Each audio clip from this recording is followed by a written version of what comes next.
ہیں وہ بڑی اہم خبریں ہیں، باتیں ہیں جو میں شیئر کرنا چاہوں گا، لیکن اس کے ساتھ کچھ اور بھی چیزیں ہیں۔ پہلی کہ ابھی آرڈیننسز جاری ہوئے ہیں دو، ایک پیکا کے قانون میں ترمیم کی گئی ہے اور ایک الیکشنز کے حوالے سے۔ الیکشن کے حوالے سے جو ہے وہ تو خیر میں نہیں سمجھتا کہ کوئی اتنی بڑی بات ہے کہ اس میں بات کریں۔ الیکشن کمیشن سے ضرور مشاورت ہونی چاہیے تھی، انہوں نے نہیں کی، لیکن جو خطرناک چیز ہے وہ پیکا کے قانون میں جو ترمیم کی گئی ہے وہ ہے۔ اس قانون کے ذریعے جو ترمیم کی گئی ہے اس کے ذریعے زباں بندی کی کوشش ہے اور غلط خبر کو بنیاد بنا کر وہ کسی کو بھی جیل میں ڈال سکتے ہیں اور پھر وہ قابل ضمانت جرم بھی نہیں ہے، مطلب یہ کہ کوئی پکڑا بھی گیا تو اس کی ضمانت بھی نہیں ہوگی۔ تو یہ کوئی دہشت گردی ہے، کوئی قتل ہے، کوئی پتہ نہیں اتنا سنگین جرم ہے کہ جس کے نتیجے میں جس کو پکڑا جائے گا اس کی ضمانت بھی نہیں ہوگی اور 6 مہینے میں اس کا فیصلہ بھی ہونا ہے، اور اگر جج فیصلہ نہیں سنائے گا تو ہائی کورٹ اس سے پوچھ گچھ کرے گی۔ 2016 میں جب پی ایم ایل این کی گورنمنٹ نے یہ قانون انٹروڈیوس کروایا تھا، ہم نے اس وقت بھی مخالفت کی تھی اور ہمارا موقف اس وقت بھی یہ تھا کہ اس قانون کو مس یوز کیا جائے گا اور اس قانون کو بنیاد بنا کر لوگوں کو سزائیں دی جائیں گی، غلط سزائیں دی جائیں گی۔ اور آج جو ترمیم ہوئی وہ بڑی خطرناک ہے۔ بڑی عجیب ایک بات یہ ہے کہ اس ملک کی تاریخ میں اگر کسی سیاسی جماعت نے سب سے زیادہ جھوٹ بولا ہے تو وہ پی ٹی آئی نے بولا ہے۔ اگر سب سے زیادہ جھوٹی خبریں کسی سیاسی جماعت نے پھیلائی ہیں تو پی ٹی آئی نے پھیلائی ہیں۔ سوشل میڈیا پر اپنے مخالفین کی عزتوں کو جس طرح پامال پی ٹی آئی نے کیا ہے کسی اور نے نہیں کیا۔ اگر تو یہ قانون اتنا ہی ضروری ہے تو میں تو مطالبہ کروں گا کہ اس آرڈیننس کا جو آغاز ہونا ہے، جب سے یہ نافذ ہونا ہے، اس کو ذرا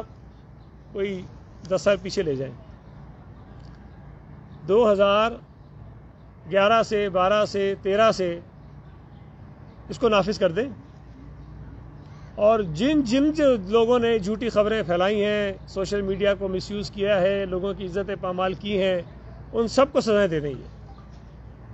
میں پہلا آدمی ہوں گا جو اس امینڈمنٹ کی جو ہے نا سپورٹ کروں گا۔ عجیب مذاق ہے کہ خود تو جو طوفان بدتمیزی سوشل میڈیا پہ مچایا ہوا ہے، آج بھی ان کے لوگوں نے جو طوفان بدتمیزی مچایا ہوا ہے، آج بھی جو جھوٹے الزامات لگاتے ہیں، غلیظ ترین الزامات لگاتے ہیں سیاسی مخالفین پر، یہ لگا رہے ہیں اور قانون بھی لے کر آ گئے کہ کسی نے شاید کوئی ایسی بات کہہ دی ہے جو عالی جناب وزیر اعظم صاحب کو ناگوار گزری ہے، اور وہ کہتے ہیں یہ جرت کیسے ہوئی کہ کسی نے کہا کہ میری اہلیہ جو ہے ناراض ہو کے کہیں چلی گئی ہیں، اور کسی نے یہ کیسے کہا کہ جی مراد سعید کا ذکر جو ہے ریحام خان کی کتاب میں ہے۔ اگر ان چیزوں کو بنیاد بنا کر اتنے سخت ترین قوانین بنائے جائیں گے، اور جس طرح محسن بیگ کو تشدد کا نشانہ بنایا گیا، جس طرح اس کے خلاف روزانہ نئی نئی ایف آئی آرز دائر کی جا رہی ہیں، یہ مثال بنانا چاہتے ہیں، عبرت کا نشانہ بنانا چاہتے ہیں، تاکہ کوئی اور شخص، کوئی اور جرنلسٹ جو ہے وہ اس قسم کی باتیں نہ کریں۔ یہ اس قسم کی سختی اور پابندیاں، اس قسم کے کالے قوانین کسی فوجی عامر کے دور میں بھی آپ اس کا تصور نہیں کر سکتے تھے، جو آج کے دور میں یہ عمران نیازی کی نااہل، نالائق اور سلیکٹڈ حکومت کر رہی ہے۔ دوسری چیز، آج یہ خوشخبری پھر سنائی ہے وفاقی حکومت نے کہ میرے اور آپ کے گھر میں جو مارچ کا بجلی کا بل آئے گا اس میں فیول چارجز ایڈجسٹمنٹ جو ہوگا وہ 6 روپے فی یونٹ لگ کے آئے گا۔ آپ کے علم میں ہوگا کہ پچھلے مہینے 4 روپے 30 پیسے تھا، اس سے پچھلے مہینے 4 روپے 74 پیسے تھا، اور اس مہینے میں 6 روپے لگ کے آئے گا، اور 60 ارب روپے یہ ہمارے اور آپ کی جیبوں سے نکالیں گے۔ پیٹرول انہوں نے ابھی 12 روپے مہنگا کیا ہے، اور جب یہ آئے تھے حکومت میں پیٹرول 87 روپے لیٹر تھا، آج یہ تقریباً 160 روپے فی لیٹر ہو گیا ہے۔ اور پھر یہ کہتے ہیں جی مہنگائی جو ہے نا سندھ حکومت کنٹرول نہیں کرتی ہے. بجلی کی قیمتیں تم روزانہ بڑھاؤ گے, پیٹرول کی قیمتیں تم روزانہ بڑھاؤ گے, ڈیزل کو تم روزانہ مہنگا کرو گے, گیس تم مہنگا بھی کرو گے اور لوگوں کو دو گے بھی نہیں, ڈالر کی قیمتیں تم آسمان پہ پہنچاؤ گے, اور پھر کہو گے کہ جی مہنگائی جو ہے وہ سندھ حکومت روکتی نہیں ہے. میں سمجھتا ہوں کہ جس طرح یہ ہر ایشو سے لوگوں کی توجہ ہٹانے کے لیے ایک نون ایشو کھڑا کر دیتے ہیں, اس مرتبہ پھر کوئی نہ کوئی ڈرامہ آپ دیکھیں گے کہ آج کل میں کھڑا ہو جائے گا اور پھر لوگوں کی توجہ اس 6 روپے فی یونٹ بجلی کے بل میں جو اضافہ ہو رہا ہے اس سے بھی ہٹا دی جائے گی. میں یہ سمجھتا ہوں کہ جہاں تک مہنگائی چلی گئی ہے, جہاں پیٹرول کی ڈیزل کی قیمتیں چلی گئی ہیں, جہاں پر بجلی اور گیس کی قیمتیں جا رہی ہیں,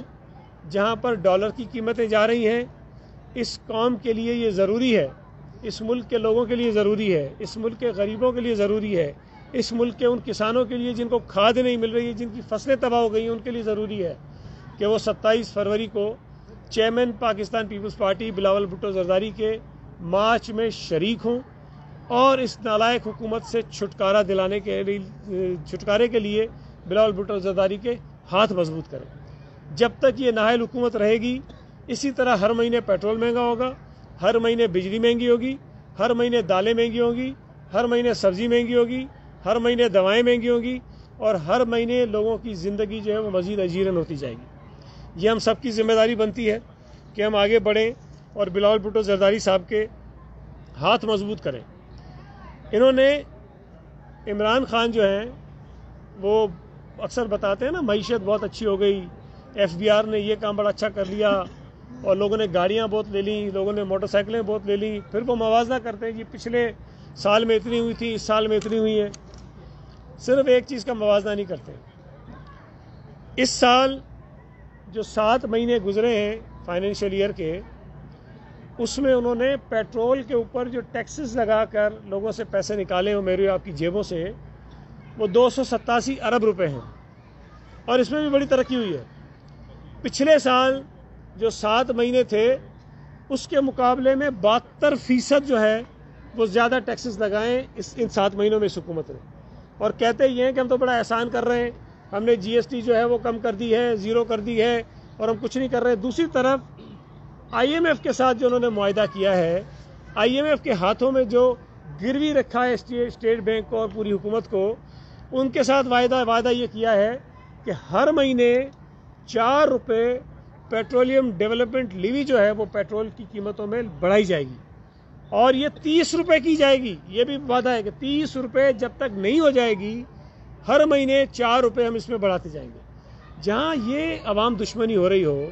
جہاں یہ غریب دشمنی ہو رہی ہو, جہاں یہ زندگی لوگوں کی اجیرن کرنے کے اقدامات ہو رہے ہوں, وہاں پر یہ ضروری ہو جاتا ہے کہ اس حکومت کو ہٹانے کے لیے لانگ مارچ جو کراچی سے جس کا آغاز ہو رہا ہے, لوگ اس میں شریک ہوں. پاکستان میں یہ مختلف ضلعوں سے ہوتا ہوا آئے گا, جہاں جہاں سے گزرے لوگ اس میں شامل ہوں, اور عمران خان کی حکومت کو ختم کرنے کے لیے بلاول بھٹو زرداری کا ساتھ نبھائیں, ان کا ہاتھ بٹائیں, اس کے ہاتھوں کو مضبوط کریں. اور مجھے فخر ہے اس بات پر کہ پاکستان پیپلز پارٹی وہ واحد جماعت ہے پورے ملک میں جو اس وقت غریبوں کی بات کرتی ہے, جو مہنگائی کے خلاف بات کرتی ہے, جو پیٹرول مہنگا ہو جائے تو آواز اٹھاتی ہے, جو لوگوں کو گیس نہ ملے تو اس پہ آواز اٹھاتی ہے, جب کسانوں کو کھاد نہ ملے تو آواز اٹھاتی ہے, لوگوں کو بے روزگار کیا جائے تو اس پہ آواز اٹھاتی ہے, منیمم ویج اگر اس کو عدالتیں روک دیں تو اس پہ آواز اٹھاتی ہے. کوئی اور جماعت اس وقت ملک میں ایسی نہیں ہے,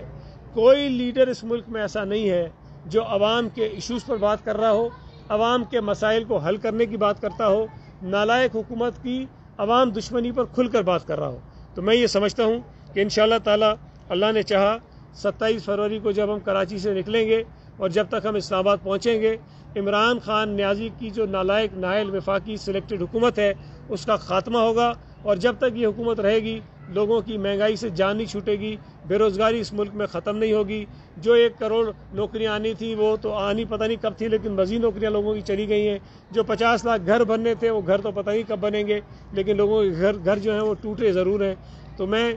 گزارش کرنا چاہتا ہوں شہریوں سے, پاکستانیوں سے, غریبوں سے, مزدوروں سے, کسانوں سے کہ بلاول بھٹو زرداری کا ساتھ دیں. سر بلاول بھٹو جب کراچی سے اس تحریک کے نتیجے میں اگر حکومت سے چھٹکارا ملتا ہے اور آپ کو حکومت مل جاتی ہے تو آپ سمجھتے ہیں کہ آپ لوگ میں اتنی کیپیسٹی ہے کہ ان سارے بحرانوں پر قابو پا لیں گے؟ دیکھیں، پاکستان پیپلز پارٹی کے ایک مثال موجود ہے ہمارے پاس. 2008 سے لے کے 2013 تک جب پیپلز پارٹی کی گورنمنٹ تھی تو آپ کے علم ہے کہ اس وقت بین الاقوامی معاشی بحران تھا. اس دنیا کی جو بڑی بڑی معیشتیں ہیں وہ ڈوب رہی تھیں، اور پھر اس پر یہ ہوا کہ پاکستان میں شدید ترین سیلاب آئے. پھر ایک سال بعد پاکستان میں شدید ترین بارشیں ہوئیں، تو آپ کا انفراسٹرکچر تباہ ہوا، آپ کی فصلیں تباہ ہوئیں، آپ کی معیشت کے اوپر دباؤ تھا. پیٹرول جو تھا بین الاقوامی مارکیٹ میں $148 فی بیرل ہو گیا تھا، آج وہ $90 ہے، اتنا ہو گیا تھا. لیکن اس کے باوجود بھی پاکستان پیپلز پارٹی کی حکومت نے پاکستان کی معیشت کو سہارا دیا، پاکستان کے لوگوں کی تنخواہوں میں، مزدوروں کی تنخواہوں میں اضافہ کیا، پاکستان کے مزدوروں کو سرکاری اداروں میں مالک بنایا، اور جو اس ملک کی جو زرعی معیشت ہے اس میں بھی جو ترقی پیپلز پارٹی کے دور میں ہوئی تھی وہ آج تک نہیں ہوئی. جو ہم نے پرائسز بڑھائیں گندم کی، شوگر کین کی، اس کی وجہ سے ہمارا کسان جو ہے وہ خوشحال ہوا. تو پیپلز پارٹی نے ماضی میں یہ ثابت کیا ہے، یہ پروف کیا ہے کہ اگر ہمارے پاس حکومت ہو تو ہم اتنے بحرانوں کے باوجود بھی اس ملک کے لوگوں کی خدمت کر سکتے ہیں اور لوگوں کے مسائل حل کر سکتے ہیں. سر، جب پیپلز پارٹی لانگ مارچ لے کے کراچی سے اسلام آباد پہنچے گی تو کیا یہ لانگ مارچ ایک دھرنے کی صورت اختیار کرے گا، اور ہر صورت یہ یقینی بنایا جائے گا کہ عمران خان کی حکومت سے جب تک چھٹکارا حاصل نہیں ہوتا تو پیپلز پارٹی یہاں پر شامل رہے گی؟ اور کیا پیپلز پارٹی کے ساتھ دیگر جو سیاسی جماعتیں ہیں وہ بھی ساتھ دینے کو تیار ہیں؟ کیونکہ آپ کی ملاقاتیں تو جاری ہیں. یا یہ حال پیپلز پارٹی کا آپ مولانا کے 2018 کے مارچ جیسا ہوگا کہ مولانا اکیلے بیٹھے اسلام آباد اور آپ پیپلز پارٹی بھی اسی طرح اکیلے آئے؟ دیکھیں، پاکستان پیپلز پارٹی نے اس لانگ مارچ کا اعلان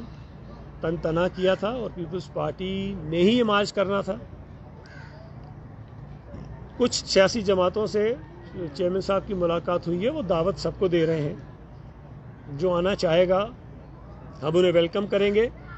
لیکن پاکستان پیپلز پارٹی یہ اپنے زور بازو پہ لانگ مارچ کرنا چاہتی ہے،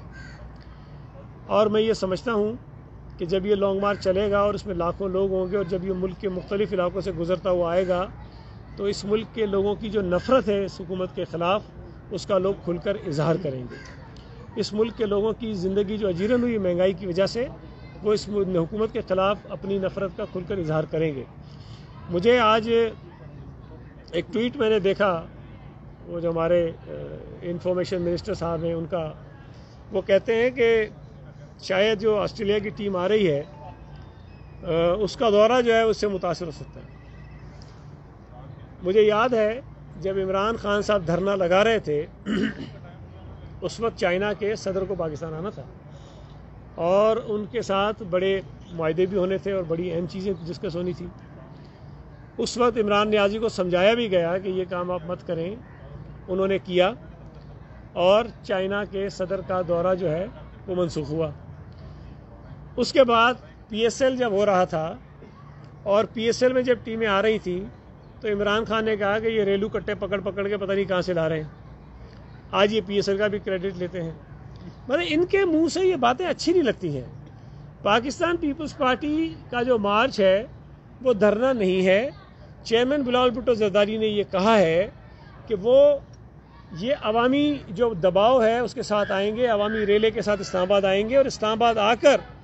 عوام کی اس جنگ کو وہ پارلیمنٹ کے اندر جا کر لڑیں گے. اور ہم نے کبھی ماضی میں بھی پاکستان پیپلز پارٹی کی جو تاریخ آپ دیکھیں، ماضی میں بھی ہم نے کبھی بھی کوئی ایسا کام نہیں کیا جس سے امن و امان کی صورتحال پیدا ہو. ہم نے کبھی یہ نہیں کہا لوگوں کو کہ بجلی اور گیس کے بل مت بھرو. ہم نے کبھی اوورسیز پاکستانیز کو یہ نہیں کہا کہ ریمیٹنسز اپنے جو مت بھیجو اور ہنڈی کے ذریعے پیسے بھیجو. ہم نے کبھی پاکستان کے لوگوں کو یہ نہیں کہا ہے کہ آپ پاکستان کے ٹیکسز ادا مت کرو. یہ تمام کی تمام جو سیل نافرمانی کی باتیں تھیں وہ عمران خان نیازی کرتا رہا ہے. ہم نے کبھی کسی پاکستان پیپلز پارٹی کے ورکر کو نہیں کہا کہ تم پولیس کو جا کے جو ہے وہ جوتے مارو یا لاٹھیاں مارو. ہم نے نہیں کہا کبھی کہ آئی جی تمہیں میں اس چوک کے اوپر لٹکاؤں گا.